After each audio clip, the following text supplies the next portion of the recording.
ప్రభువైన యేసుక్రీస్తు వారి పరిశుద్ధ నామములో అందరికీ శుభాలు. ఈరోజు మన అనుదిన ఆత్మీయ ఆహారంగా మన ఇంట్లో కానీ, మనం ఉద్యోగం చేస్తున్న చోట కానీ, ఎక్కడైనా సరే అందరితో సమాధానంగా ఉండాలి అంటే పౌలు భక్తుడు వాదన పెట్టుకోవద్దు అని చెప్పిన మాటను ఈరోజు మనం ధ్యానించుకుందాం. Don't argue, we can discuss but we shouldn't go for argument. చర్చించుకోవడం తప్పులేదు, కానీ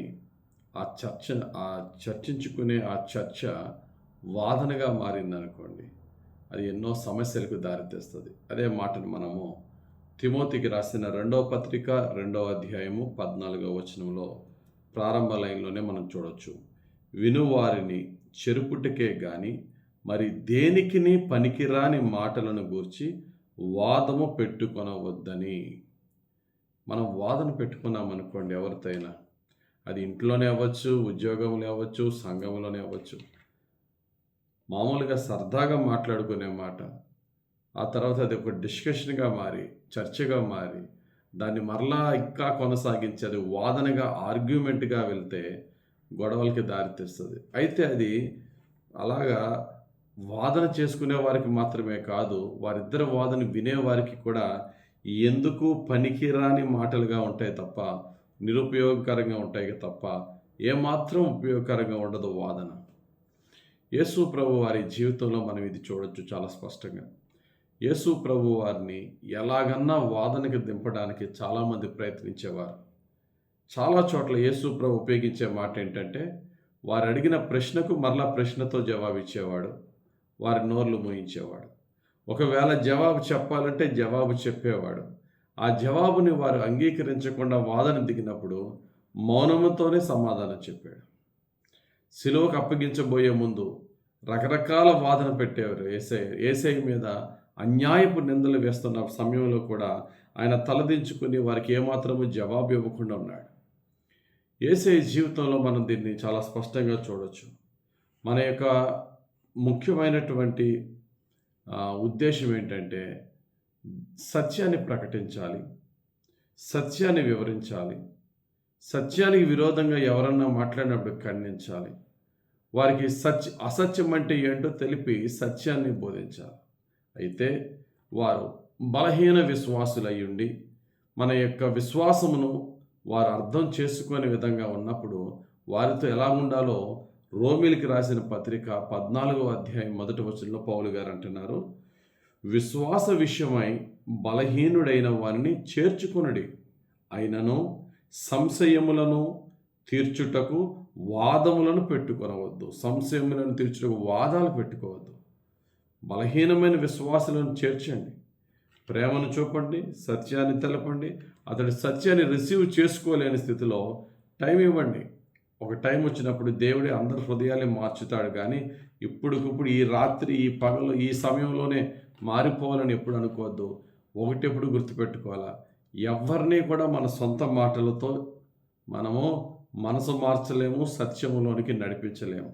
యేసు ప్రభువే ఒక మాట అన్నారు, ఒకడు తండ్రి చేత ఆకర్షింపబడితేనే కానీ ఎవ్వడో నన్ను వెంబడించలేడని యేసు ప్రభువే చెప్పినప్పుడు, తండ్రి ఆకర్షిస్తేనే కానీ యేసయ్య మాటలు విన్నవారు కూడా యేసయ్యను వెంబడించలేనప్పుడు నీ మాటలు నా మాటలు విని ఎవరు మారిపోతారు? ఇప్పుడుకిప్పుడు మార్చేయడానికి, ఇప్పుడుకిప్పుడు సత్యంలో నడిపించేయడానికి మనం వాదన పెట్టుకుంటే ఆ వాదన ఏమవుతుందట? వ్యర్థమైన వాదన అవుతుంది. ముఖ్యంగా గమనించుకోవాల్సింది ఏంటంటే, our goal is not to win an argument. Our goal is to win the person, win the heart of a person, win the soul of a person. మన యొక్క ముఖ్య ఉద్దేశము వాదన గెలవడం కాదు, ఆ వ్యక్తిని గెలవడం, అతని హృదయాన్ని గెలవడం, అతని ఆత్మను రక్షించడం. కనుక కొన్ని సందర్భాల్లో మనం మౌనం అయిపోవడమే బెటర్. సరే, నీ వాదనే నగ్గిందనుకో అని చెప్పి మనం కొంచెం మౌనంగా ఉండటం వల్ల చాలా లాభకరమట. ఎందుకట? మనం ఎప్పుడైతే మౌనంగా ఉండి మనం తగ్గిపోయి గొడవలకు వెళ్లకుండా ఉన్నామో, కొంచెం సాత్వికం చూపించామో, కొంచెం దీర్ఘశాంతము, సహనము చూపించామో, ఆ మూమెంట్లో అతడికి అర్థమవ్వకపోవచ్చు మనం చెప్తున్న సత్యం. ఆ తర్వాత దేవుడు అతని హృదయాన్ని తెరిచినప్పుడు మనల్ని మరలా అడిగితే మన సమాధానం చెప్పినప్పుడు అతడు సాత్వికత అంగీకరిస్తాడు. మనం ముందే గొడవ పెట్టుకున్నప్పుడు మరలా మనతో ఆ విషయాన్ని డిస్కస్ చేయడానికి రాడు. ఈ విషయం మనకి ఇందాక మనం చదువుకున్న తిమోతికి రాసిన 2వ పత్రికలోనే 2వ అధ్యాయము 24వ వచనం నుండి ఉంటుంది.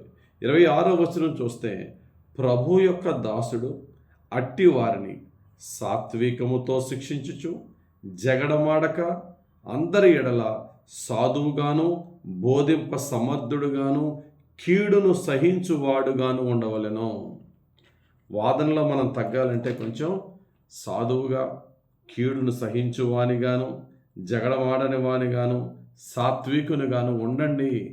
ఎందుకంటే ఒకవేళ సాతాను యొక్క గుడ్డితనంలో ఉన్న ఆ వ్యక్తి దేవుని కనికరము పొంది రేపన్న రోజున అతని హృదయం తెరవబడే సమయంలో నీ మాటలు వినటానికి అతడికి నీ మీద ఒక మంచి అభిప్రాయం ఉండాలి అంటే ఇప్పుడు నువ్వు గొడవకి లేక ఆ యొక్క వాదనకి దిక్కుండా మౌనంగా ఉండు.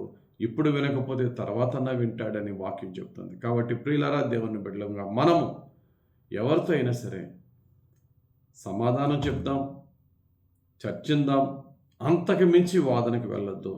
ప్రతి విషయంలో కూడా వాదన వస్తుందంటే మనమే తగ్గి మౌనంగా ఉందాం. దేవుడు ఖచ్చితంగా మన సాత్వికాన్ని, దీర్ఘశాంతాన్ని అంగీకరించి మేలైన కార్యమే జరిపిస్తాడు ఆలస్యమైన.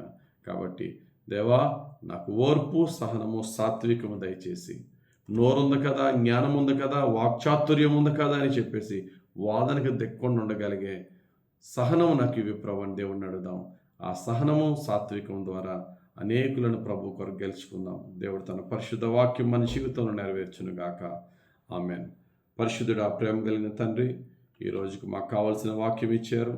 మేము ఎవరితో మాట్లాడినా, ఏది డిస్కస్ చేసినా అది ఆర్గ్యుమెంట్స్కి, దాని వాదనలకు వెళ్లకుండా మమ్మల్ని మేము తగ్గి, అయ్యా నీ తగిన సమయంలో కొంతమంది ప్రజలను నీ కొరకు గెలుచుకునే భాగ్యం దయచేయమని యేసుక్రీస్తు వారి పరిశుద్ధ నామంలో ప్రార్థించి వేడుకొంచున్నాం తండ్రి. ఆమెన్. తండ్రి యొక్కయు, కుమారుని యొక్కయు, పరిశుద్ధాత్మ అభిషేకము మనలను యేసుక్రీస్తుని పోలి నడిచివారిగా నడిపించి పాలించి దీవించును గాక. Amen. God bless you. Have a very blessed day.